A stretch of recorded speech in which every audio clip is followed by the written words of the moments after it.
Buddy, you change the date to Hurricane. I change a bit. Hallelujah, hallelujah, hallelujah.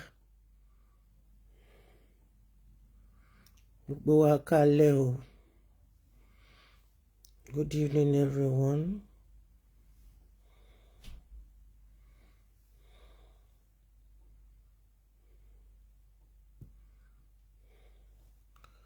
How are you doing?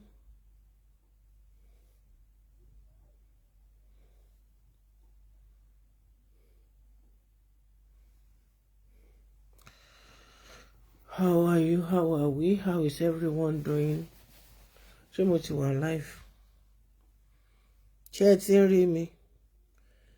Tẹ́ bá ti rí fọ́tò mi kẹ́ṣà mi.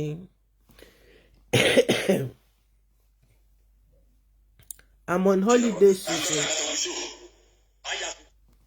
I'm on holiday season, but I just have to come online. Hallelujah. Good evening, everyone. God bless you. God bless you as you join me. I appreciate you all. It's been a long time. Mo kíra mi kú ọwọ́ lómi. Mo ń ṣọlọ́jọ̀jọ̀ ọmọ ni. Mo ṣe mí ṣọmọ gẹ́gẹ́ tèmi yé mi o. Mo ṣe mí ṣọmọ gẹ́gẹ́ tèmi yé mi. Ẹ káalẹ́ o, ẹ káalẹ́ o, ẹ káalẹ́ o, ẹ̀yin ìyá mi, ẹ̀yin bàbá mi, ẹ káàbọ̀ sórí ètò. Ẹ má bínú, ẹ má wo tọ́píìkì tó wà ńbẹ̀ yẹn, mi ò rántí change ẹ̀. So ẹ ṣá máa wòran, màá change ẹ̀ tí n bá ṣe tán. Àwọn tí mo dẹ̀ gbé síbẹ̀, àwọn kan náà ní program. So ẹ má worry. Gbogbo ẹ̀ la máa ṣe. Torí nǹkan tó ń ṣẹlẹ̀ yìí tá bá ní pé ká yanjú ẹ̀. Ẹ̀yin ọkọ mi, ẹ káalẹ́ o, ẹ káalẹ́ o, ẹ káalẹ́ o. Gbogbo wa kú ọwọ́ lómi o. A kú ọwọ́ lómi, a kú ẹsẹ̀ lómi, a kú gbogbo ẹ̀. A kú àbáṣe, ní gbogbo wa dùn. Ara wa yá gágá. Ayọ̀ tó wọlé ayé ẹnìkankan wa kò ní dìbàjẹ́. Ètò talẹ́ yìí ó ṣẹlẹ́ńkẹ́jọ. Ó ṣẹlẹ́ńkẹ́jọ.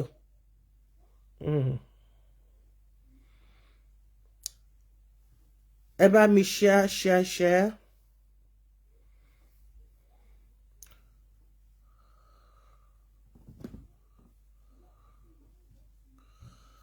Ó ṣẹlẹ́ńkẹ́jọ, ó ṣẹlẹ́ńkẹ́jọ òyìnbó mẹ́jọ. Kí ni déètì ẹ̀ nínú?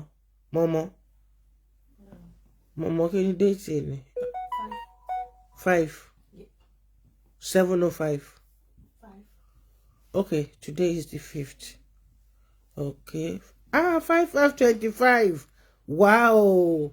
Ẹ yẹ ká gbàdúrà o. Evangelist Morire ẹ̀ka lẹ́mà ẹni ọlá ẹni yẹ ni ẹ̀yẹ máàmì ìtùnú gbogbo yín pátápátá ni mo kí láì dá ẹnìkan sí. Ẹ káàbọ̀ sórí ètò lórúkọ tí bàbá tí ọmọ tí ẹ̀mí mímọ́. Ojú òní tì wá, ayé òní yọ̀ wá, ìmọ̀ Sátánì kò ní jọ lórí wa lórúkọ tí bàbá àti tí ọmọ àti tí ẹ̀mí mímọ́. Ẹ káàbọ̀ mo kí gbogbo yín pátápátá ẹ káàbọ̀. Ẹ bá mi share, ẹ bá mi share rẹ̀ kẹ́sì bá ń pèrò wọlé. Mo wà lọ́lídé tí mo ń fọ́mọ lọ́yàn, ṣùgbọ́n nǹkan tó ṣẹlẹ̀ yìí agbọ́dọ̀ jáde láti wá fáwọn àwọn dádì àtàwọn ọ̀nkú, àwọn big uncle àti big daddy ká wá fáwọn náà ní ọyàn. Ọyàn ọ̀rọ̀ ni o. Bó ṣe rí nìyẹn. But ká dúpẹ́ lọ́dọ̀ Ọlọ́run ọba Elédùmarè, Ọlọ́run ọba tó fi mí ṣe sábàbí rẹ̀ lèmi àti ìlà máa jẹ́ ní ọjọ́kọ́jọ́ nígbàkúgbà lórúkọ tí bàbá àti tí ọmọ àti tí ẹ̀mí mímọ́. Ẹ jọ̀ọ́ ẹ bá mi share, ẹ bá mi share, ẹ bá mi share, ẹ bá mi share. Ẹ bá mi share rẹ̀ kó délé kó dóko. Ẹ bá mi share rẹ̀. Gbogbo ẹ̀yin tẹ́ wà nínú fọ́rùmù, ẹ bọ́ ta o, ẹ bọ́ ibé o. Ọ̀rọ̀ ti ṣẹlẹ̀ o. Ẹ bọ́ ibé.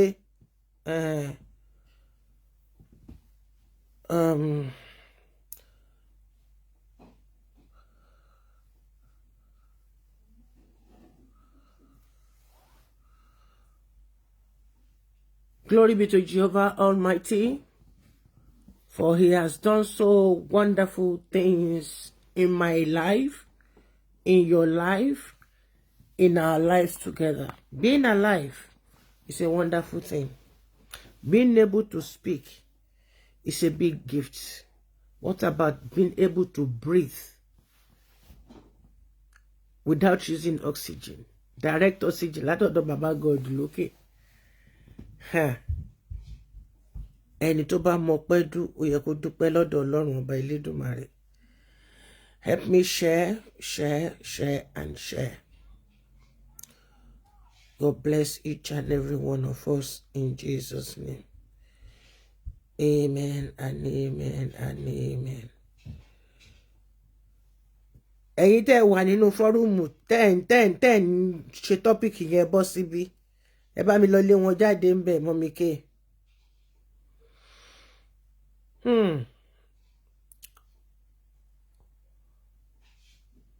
To Jehovah Almighty be the glory. Good evening, everyone. I welcome you to tonight's program. It's going to be a very, very short one.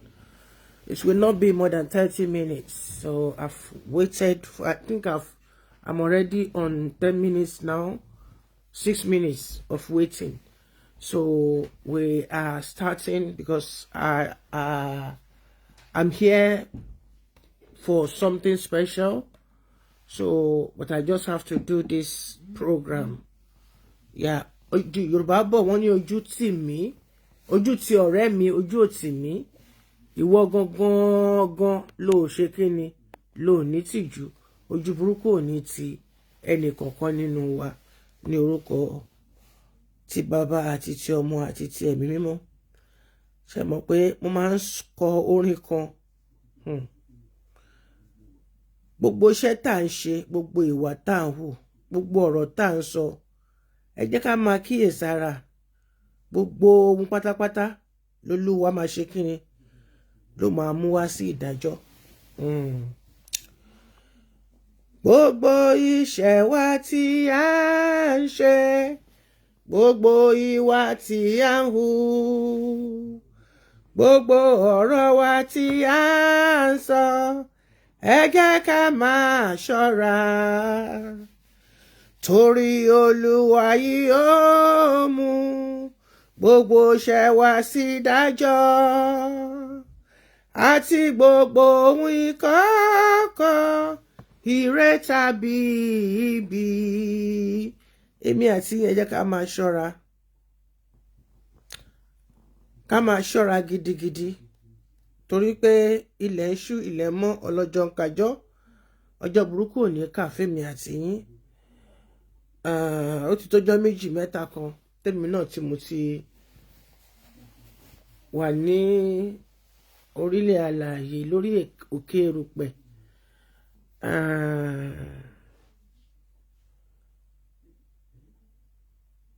Tí ìjà bá dé, táwọn méjì bá ń jà, àwọn méjì tá a mọ̀ tí wọ́n bá ń jà, kó tó di pé ẹnìkan kan máa rojọ́, àkọ́kọ́ ni ó ṣe wẹ́lò. Nítorí tínú bá ń bí àwọn méjèèjì lọ́wọ́, tẹ bá fẹ́ máa gbọ́ nǹkan tí oníkálùkù ń sọ, nǹkan á bàjẹ́. A dẹ̀ pera wa ní ọmọ ìjọ mímọ́. You are surprised that it's a lot more plenty that is speaking like this. Well, sometimes àgbà náà nìyẹn, àgbàdé náà nù.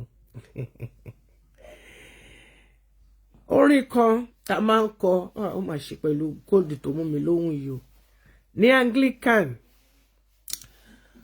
mo like orin yẹn gan. It's to bring peace. Whenever there is a discord in the church, in your house, you can do. In the community, you can use it. Most of us might know it. It says, make me a channel of your peace. Where there is hatred, let me bring you love. Where there is injury, your pardon, Lord. And where there is doubt, true faith in you. Oh, Master, grant that I may never see. So too much to be consoled as to console. Oh, to be understood as to understand. To be loved as to love with all my soul. Ogun lobe, orin yẹn, but very, very wonderful orin ni. Make me a channel of your peace. Where there is despair in life, let me bring in hope.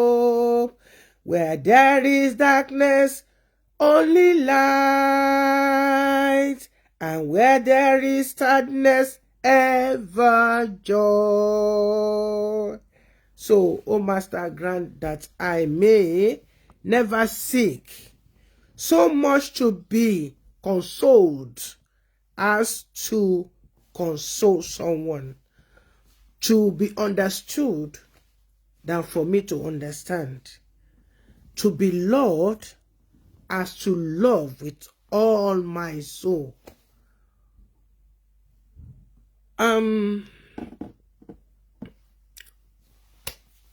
Nǹkan tí mo fẹ́ dá sí láṣálẹ́ yìí ó yà mí lẹ́nu. Mo fẹ́ dá sí tẹ́lẹ̀tẹ́lẹ̀, but mo wá rí pé ọ̀nà tí kinní yẹn ti ń gbà lọ, tí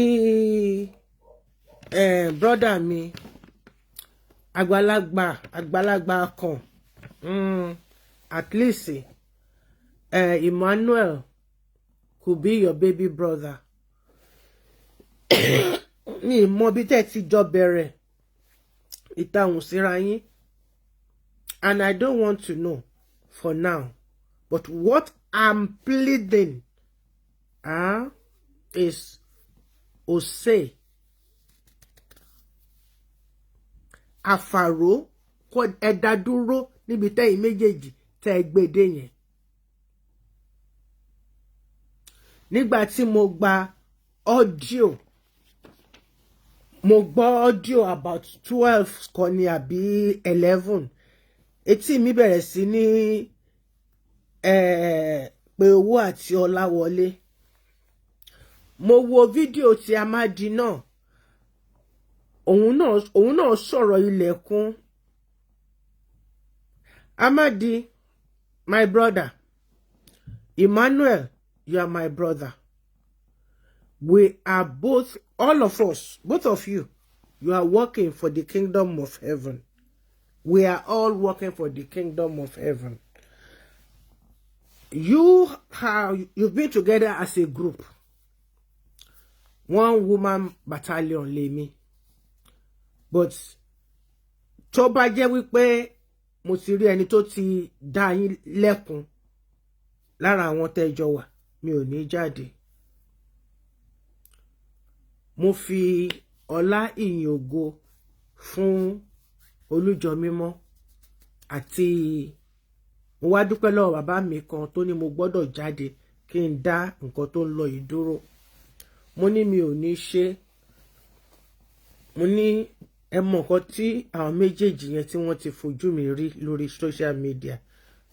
Wọ́n ní iṣẹ́ Ọlọ́run first, kí n tó ṣe máa sọ nǹkan tẹ́nìkan kan fojú mi rí. Ṣé bẹ́ẹ̀ mi náà ni mo ṣì wà láyé.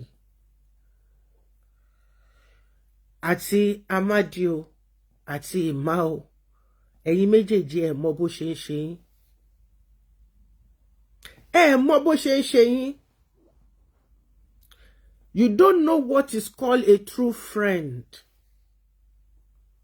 A friend is a person you can hand over the key to your house. Wà hand over ilé lọ́wọ́ láì ní bojú ẹ̀yìn, láì ní ronú pé bóyá mama lọ túnú ilé ẹ̀ wò. Nígbà tẹ́dẹ̀ tí mọ̀ pé bó ṣe rí nìyẹn, ẹ ṣe wá kóra yín ní ìjánu. Wọ́n lẹ́ni tí o bá fẹ́ bá ṣe, má fura sí. Ẹni tó bá dẹ̀ fura sí, má bá ṣe. Amadi, my brother, I will come to you first. Anyway, I cannot say that you surprised me because me mo bóyá ọ̀run kan náà ni yourself and Touch your Elite jọ wá ni. Tẹ́ bá ti bẹ̀rẹ̀ ọ̀rọ̀ báyìí, no break no jam ni. It's very sad. Gbogbo nǹkan tí mo gbọ́ lórí your video, your live chat today, this morning. We should even call part 2. Me mọ̀ pé part 1 ti wà. O tún sọ pé part 3 tó ń bọ̀ lálẹ́ yìí. What are you going to gain? Gbogbo àwọn nǹkan ìkọ̀kọ̀ tẹ́ ti jọ ṣe pẹ̀lú àwọn people yìí. Bẹ̀rẹ̀ sí ní sọ gbogbo ẹ̀ jáde. Ẹ ń fúnra yín lépè, ẹ ń ṣe gbogbo ẹ̀. Amadi, I believe you happen to be a shepherd before you said the Lord told you to leave that and be doing blogging. It's what you said yourself. It's between you and your creator. So tẹ́nìkan bá wá tó bá wá ṣe confession, tẹ́nìyẹn bá wá bí ẹ nínú bó ṣe máa gbé ọ̀rọ̀ ẹni ẹ sórí social media nìyẹn. You talk too much. What you said, you went too far. No matter nǹkan tó ní kálukú bá ṣe, bínú, má ṣe ṣẹ̀, má ṣe jẹ́ kí òun kó wọ̀ bá ìbínú nínú ẹ̀. You are the one that I will dale lórí. Why? Because you are the àgbàlagbà. Mo sì máa fún àbúrò wa náà, mo sì máa fún òun náà ní tiẹ̀. Gbogbo àwọn orúkọ tí wọ́n ń pè lọ́tún lósì.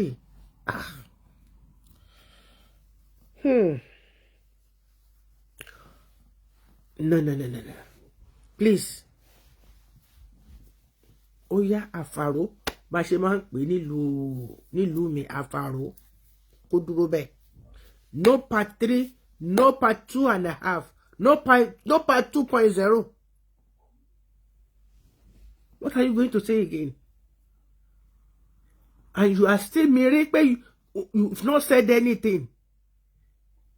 You kept on miri, that you still have a lot of things to say. Eléyìí tó ṣe tó dá sílẹ̀ yìí gan. Ojú ọgbẹ́ ò lè dàbí ara, my brother. Please. Don't do any audio again. I'm begging you. In the name of Jehovah Almighty. Please.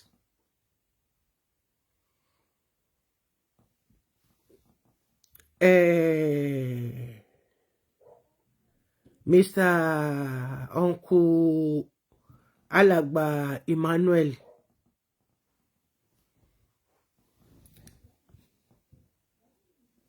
Wọ́n ní tí àgbàlagbà bá ṣe ọmọdé ló máa bẹ àgbàlagbà. Tí ọmọdé bá tún ṣe àgbàlagbà, ọmọdé náà ló máa bẹ àgbàlagbà. Nǹkan tí wọn náà tó sọ jáde sínú àwọn audio, let me go through it. I think it's about 11. Nígbà tí gbogbo ẹ̀ dẹ̀ ń jábọ́ tó dẹ̀ ń jábọ́ mo ní kí ló dé? Kí ni tọ̀dọ̀ Amadi méjèèjì ló wà níbí báyìí. 1, 2, 3, 4, 5, 6, 7, 8, 9. Tí mo dẹ̀ mọ̀ pé ó sì jù bẹ́ẹ̀ lọ.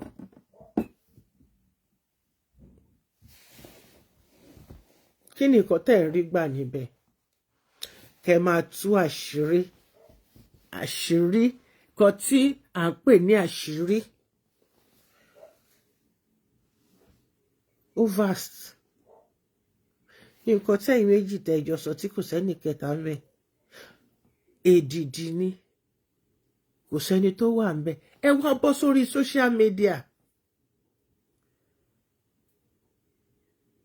Audio tí ẹni wọ́ tí ẹ ṣe bí wọ́n máa ń kọ nǹkan ni. Ìwọ náà fẹ́ máa ṣe sọ̀kan kí n sọ méjì kí n sọ mẹ́ta. Bóyá ló mọ̀ fracas lọ bèrè lọ́wọ́ àwọn because ẹ ti sọ di fracas mọ́ra yín lọ́wọ́ sí nítorí kíni ẹ ti ń gbé dé family issues, family secrets ẹ ti ń leak ẹ síta fúnra yín.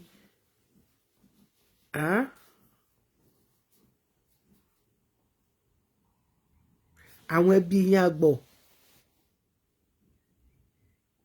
Àwọn ẹbí yín á gbọ́. Ibi tẹ́nu dé ẹsẹ̀ ò débẹ̀. Nítorí ẹ̀ lẹ ṣe lè rí mi kí báyọ̀ ṣe fracas. Ẹ bóyá mò ń bẹ̀rù.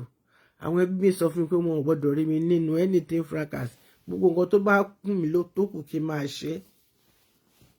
Abẹ́rí kí n sọ pé mò ń gbé ọ̀rọ̀ wọn kan tó ń fà lọ́wọ́ tó ń fà tọ̀ mo gbé wa. Tí bá mú ẹni point kan wá mo ní nǹkan tí mo fẹ́ correct bẹ́ẹ̀ ni tí bá dẹ̀ ti sọ mo ti fi sílẹ̀ síbẹ̀. Ṣùgbọ́n lórí iṣẹ́ Celestia kí n tó jáde màá ní facts mi lọ́wọ́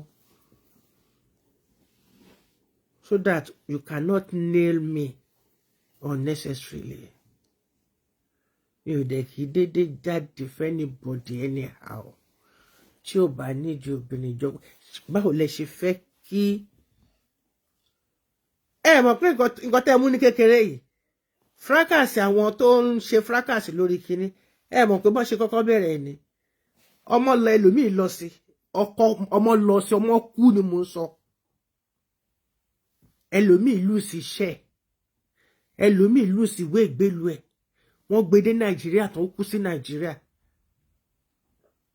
ẹlòmíì kú lórí ọ̀rọ̀ fracas yìí fracas tiẹ̀ kí ló fẹ́ fi gé nìdarí o torí gbogbo secret family lẹ́yìn méjèèjì lẹ́yìn tú síta tiẹ̀ kékeré tiẹ̀ ṣe ni amájí ni mo tún padà sórí ọ̀rọ̀ ẹ̀ ẹjọ́ tó lọ lọ́mù mi ò tó pàṣẹ fún yín but as a big sister mo pa ní àṣẹ ni ní orúkọ ti bàbá àti ti ọmọ àti ti ẹ̀mí mímọ́ mo fi orúkọ SBJ mo fi pa ní àṣẹ pé ẹ̀yin méjèèjì ẹ dá dúró síbẹ̀ ẹ gbọ́dọ̀ ẹ lè má kíra yín alalalala títí tínú oníkálùkù máa rọ̀. We are going to have a conference to debate on whatever tó fa gbogbo jàtìjàtì tó ń jáde tí mo gbọ́ lé nìyí. Amadi, you need to be very careful. Be very, very careful. Àwọn ọ̀rọ̀ tó sọ jáde wọ̀nyẹn. Nǹkan ò ní tán. Ọ̀rọ̀ ò ní tán. Àwọn ọ̀rọ̀ yẹn thick gan o. Àwọn ọ̀rọ̀ yẹn thick gan o.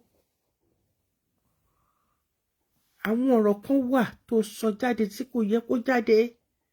Nígbà tẹ́jọ́ ń sọ, tẹ́jọ́ fi ń jẹ́wọ́. Kí náà ń pè ní wọ̀? Tẹ́jọ́ fi ń finú hàn. Má? Tẹ́ ń fi dápàrá. Kò sẹ́ni tó mọ̀. Kò sẹ́ni tó mọ̀ nígbà tẹ́ ń fi ọwọ́ ọ̀rọ̀ wọn yẹn tẹ́ fi ń dápàrá. Bóyá ẹ tún fi bẹ̀ yẹn tún fi ń console ara yín. Bóyá nígbà yẹn náà solution lè wá. Gbogbo ẹ̀ ló máa ti tú sórí social media. And you call yourself a Christian. You call yourself a shepherd. Ẹ̀rù regalia yẹn. Kò tiẹ̀ bá ẹ my brother. So, kí ọmọ ọjọ́ kó wá sọ́dọ̀ ẹ̀ kó wá sọ pé òun fẹ́ ṣe bí wọ́n ṣe máa ń ṣe ní Catholic yẹn tó máa confession time. Ọmọ yẹn wá lọ ní issue with you. Is this how you are going to open up everything about his or her life on social media? To show that what? That you know how to talk. You are not a man, my darling brother. you are not a man. It's very bad. And you, Emmanuel, tó bá ń gbọ́ ọmọ ṣíṣe ń rojú, ọmọ àìṣe ń bẹ̀bẹ̀, ó débẹ̀ tán, ó dáa pọn, iwájú ò ṣe lọ, ẹ̀yìn ò ṣe padà sí, ó doríta mẹ́ta, ìyà kàtà ìyà. Má lọ put ọrùn ẹ sínú fracasi tó ń gbọ́ voice jáde tó ń pè káàkiri o. Sórí bó ṣe rọra ń kọ́ yẹn, ẹni tó bá ní time á jókòó á kà. Ẹni tí ò ní sórí gbogbo eléyìí tó send jáde ìwọ tí ẹ mọ̀ ò mọ̀ kíní ṣe, ó fi hàn pé ò mọ̀ ṣe. Ó ṣe ní 32 seconds, ó ṣe ní 1 minute, ó ṣe 42 seconds. Bẹ́ẹ̀ ló wá ń send ẹ̀ out ni wọ́n dẹ̀ bẹ́ẹ̀ pín káàkiri. Ó ti rí bí tẹ́ni tó máa jókòó tó máa ṣe recording 15 fún yàn kan ṣo, ẹyọ kọ̀ọ̀kan kò dẹ̀ ní dín ní 1 hour. Wọ́n á máa jù jáde ní kọ̀ọ̀kan, excuse me. Wọ́n máa jù síta ní kọ̀ọ̀kan. Don't. Tó bá ń gbọ́ ilẹ̀ èèwọ̀, òun ló fẹ́ lọ tẹ̀ yẹn o. Má lọ tẹ̀ o. Má lọ tẹ̀ o. Fún nǹkan tí Sunday Super ṣe níjẹta, Amadi, I want to use this example for you. Because gbogbo nǹkan tí Emmanuel sì sọ, kò tiẹ̀ tí tó a drop of syringe compared to what you said in ẹyọ kan ṣo tí mo ṣe listen sí. Tó bá gbé patri jáde o, mo ti ṣetán lọ́wọ́ mi. Wo bí Tọ́ṣọ́ bó ṣe yẹ̀yẹ́ Sunday Super tó, bó ṣe drag ẹ̀, òun fún ní perfume, òun fún ní ogbowó, aláṣọ rírùn, aláṣọ dídọ̀tí, oníkiní kan tó bá jẹ́ rẹpẹtẹ lórí social media yìí fún wa few days ago. Nígbà tí Sunday Super máa jáde, he surprised everybody. Ó fi wisdom, ó fi yẹ̀yẹ́ Tọ́ṣọ́. Ó fi ọgbọ́n àgbà pé ìwọ lè dàgbà lórí, ṣùgbọ́n òun dàgbà síkùn. Ṣùgbọ́n kankan ṣe ló ń tẹnu mọ́. Ó lówó tí Tọ́ṣọ́ fún òun tó ń pariwo. Kò tó ra bẹntiró sínú ọkọ̀ o. Ó wá ṣe kíni? Ó wá gbé chat wọn jáde. Pé òun ló fún àwọn l'appointment. Ìṣe pé òun déédéé lọ síbẹ̀. Òun dẹ̀ lọ as a group ní. Wọ́n lọ as a group láti lọ bá sọ̀rọ̀ nípa ìlọsíwájú ṣẹlẹ̀ ni. Nígbà tí Tọ́ṣọ́ máa gbé jáde, ó gbé jáde ní ìgbéjáde ìbàjẹ́. Bí ẹni pé ọmọ yẹn wá ṣe bá bí àlá. Òun ni mo ṣe máa ń sọ fún Tọ́ṣọ́ wípé èpè ni tó bá ti di microphone mú, máa kàná gbélé lọ́wọ́. Ohun tí kò yẹ kó sọ, ó máa sọ. Ọmọ yẹn fi èyí tó fi ju Tọ́ṣọ́ lọ nínú ọgbọ́n, ìmọ̀ àti òye ìjìnlẹ̀ látọ̀dọ̀ Elédùmarè, ó fi hàn Tọ́ṣọ́. Ó tún sì sọ pé bàbá wa lẹ jẹ́. Bẹ́ẹ̀ ni ọ̀rọ̀ burúkú dẹ̀ ń jáde.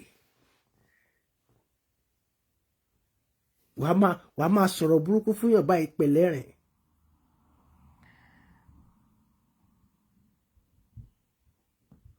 Kí ló dé tó ṣe bẹ́ẹ̀? Kí ọmọ yìí tiẹ̀ gbé nǹkan kan jáde. Bí ìmọ̀ tó kọ́kọ́ gbé nǹkan kan jáde fúnra yín nínú ráyé.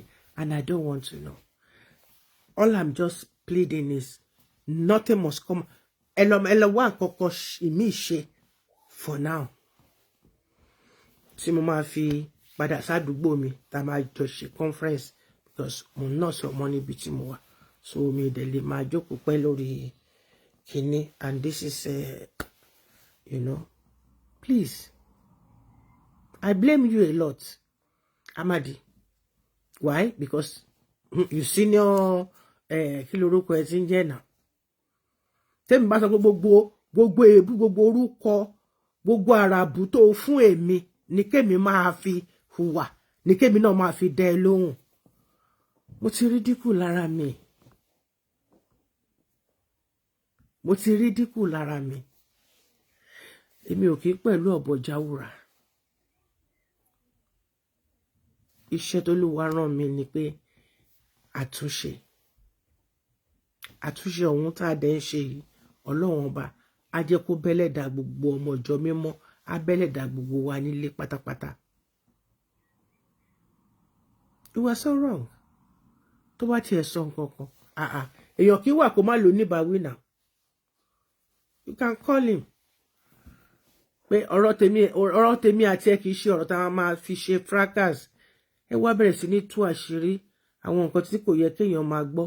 Ẹ wá bẹ̀rẹ̀ sí ní tú síta nǹkan tẹ́ sọ ní kọ̀kọ̀, nǹkan tẹ́ fi jẹ ìwọ̀, àti nǹkan tó jẹ́ pé ó jẹ́ ẹ̀dùn ọkàn.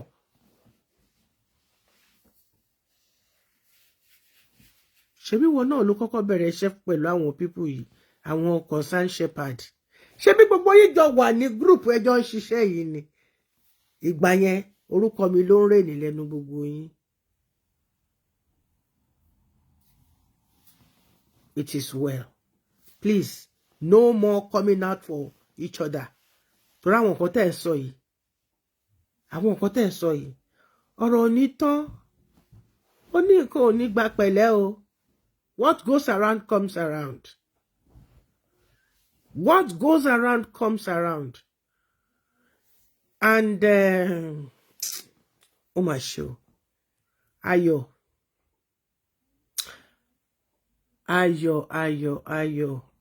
Ṣónẹ́kàn. Ayọ̀ Ṣónẹ́kàn. What is your problem?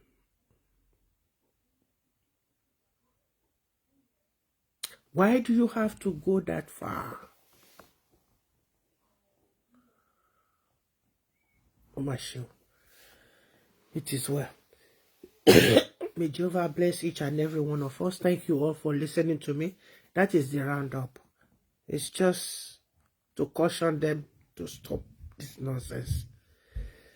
It's not good for them.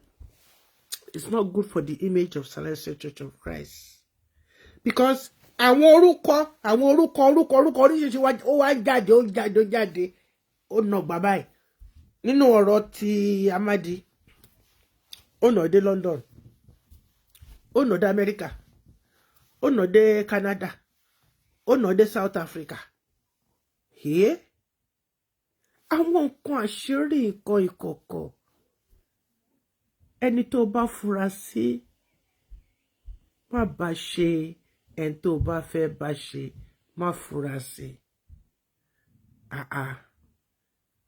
Inú tó gba odidi ọmọ ó yẹ kó lè gba ọ̀rọ̀ dúró. Àbẹ́ mọ̀ pé ẹ̀yin ọkùnrin lẹ kọ́kọ́ lóyún káwọn obìnrin tó gbé. Ẹ mọye mílíọ̀nù ọmọ tẹ́yìn gbé sínú lójoojúmọ́.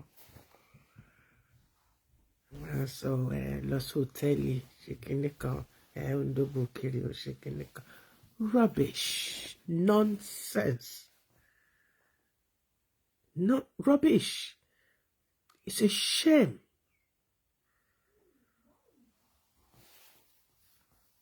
What mo sọ, I said it in the love of Jehovah Almighty. If I've wronged any of you, for correcting you to let peace reign and to stop exposing each other.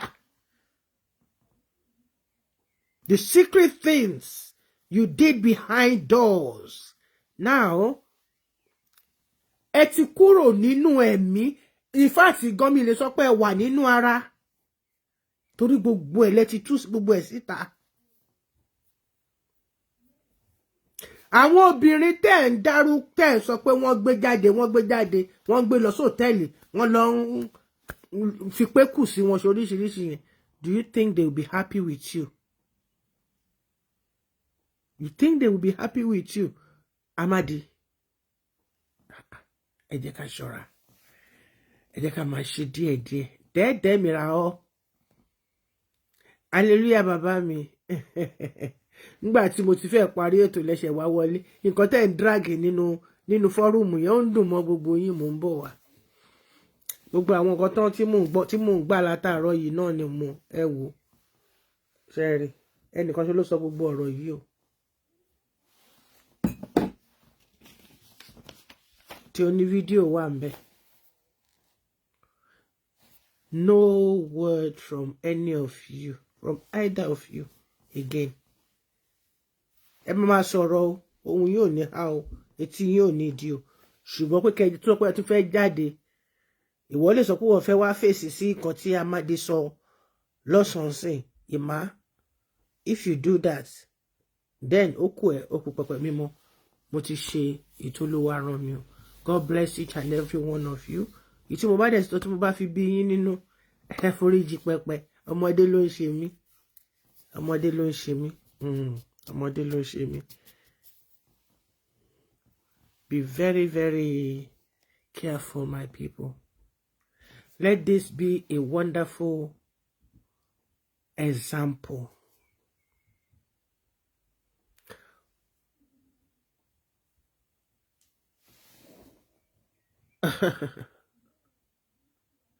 Nítòótọ́ náà máa ń sọ pé ọwọ́ tó bá ń dùnyàn kéèyàn má máa kì í bọ abẹ́ aṣọ torí èèyàn mẹ́ni tó lè lóògùn àkàndùn lọ́wọ́ ṣùgbọ́n eléyìí tí wọ́n tẹ́jọ́ sọ ṣe bẹ́jọ́ ń ṣiṣẹ́ kẹ́ máa gbóbìnrin kiri yìí náà ni.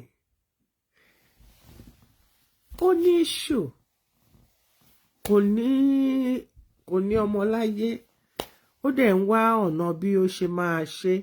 Yes, it's strong but nígbà tó ń gbọ́ ọmọ yẹn ìwọ náà ẹjọ́ ń gbé wọn fúnra yín ni. Nísìnyí nígbà tó ń kówó wá fún ẹ àmọ́ ṣùgbọ́n nígbà tó di pé ó fẹ́ bù ú sìn ó ló ń gbowó lọ́wọ́ ṣe ṣíàmánù ni àbí ní ṣíàmánù a kò wá ní káàṣì kó ba lè yọ̀dá mẹ́wàá ń bẹ. But when he was doing it for how many years you never complain. Things were rosy then. Ìjà tẹ́ máa jà tẹ́ tún ní rí mi jà ẹ má jà o. The best ni pé kó báyàn jà kò tún wá kẹtún rí jà míì tẹ́ tún máa jà. Amadi àwọn nǹkan tó sọ yẹn ti pọ̀ jù. Jésù mi o. Jésù mi o.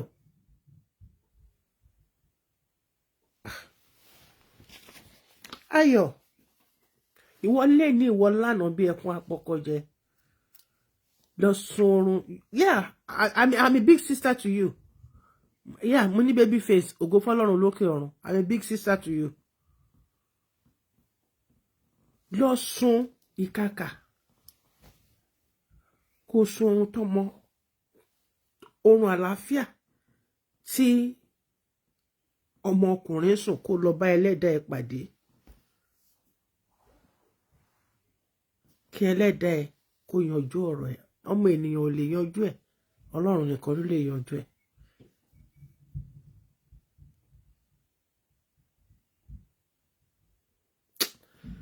Amadi no. Ó yẹ kí ìwọ fi ti pé olùṣọ́ àjàrà ó yẹ kó jẹ́ kí ìyẹn kó hàn nínú ìwà ẹ̀.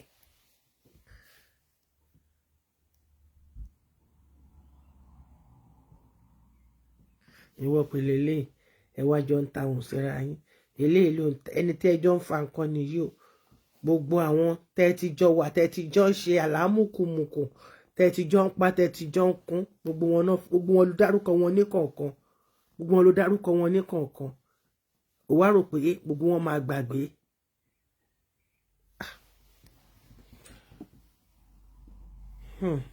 Have you forgotten pé wọ́n ló ń jà fáwọn concerned shepherd? You fronted it, remember? Tèmi fi sọ pé èmi fọ́pọ̀ mọ́yọ̀. Have you forgotten? Tí mo decline àwọn nǹkan tó sọ. àwọn yìí náà tí wọ́n gbéṣẹ́ fún ẹ yìí àwọn yìí náà ló tún wá ń ṣe kíni ló tún wá ń takò nísìnyí ló ní wọ́n ń ṣe kíní kan ló Dábírà Dábírà kí ni nǹkan tí mo sọ fún ẹ ṣó o mọ ọ̀rọ̀ tó sọ ṣó o mọ èpè tó ṣẹ́ mo ní wàá ṣẹ̀sìn gbajúmọ̀ lójú ẹ̀mí mi Túnjí Bákàrè Dábírà ṣọ́ra yẹ see your life for street hallelujah gbogbo ẹ̀yin ilé good evening good night good sleep ẹ jẹ́ kí n lọ tọ́jú ọmọ mi Dábírà Túnjí Bákàrè ṣé mi ò sọ fún ẹ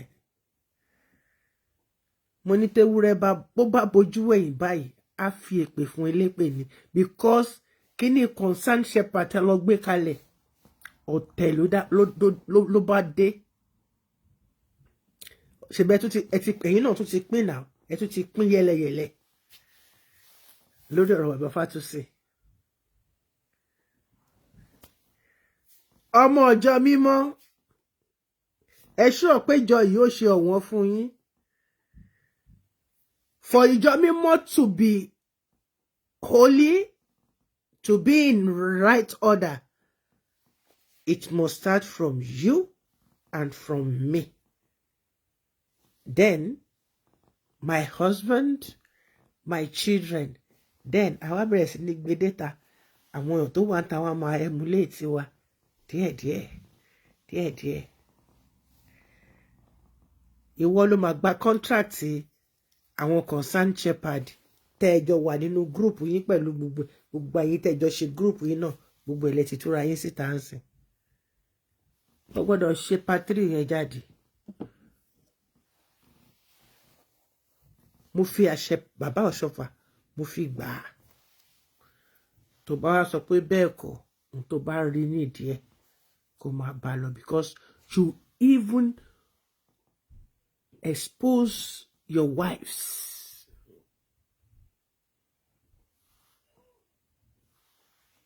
You mentioned your wives.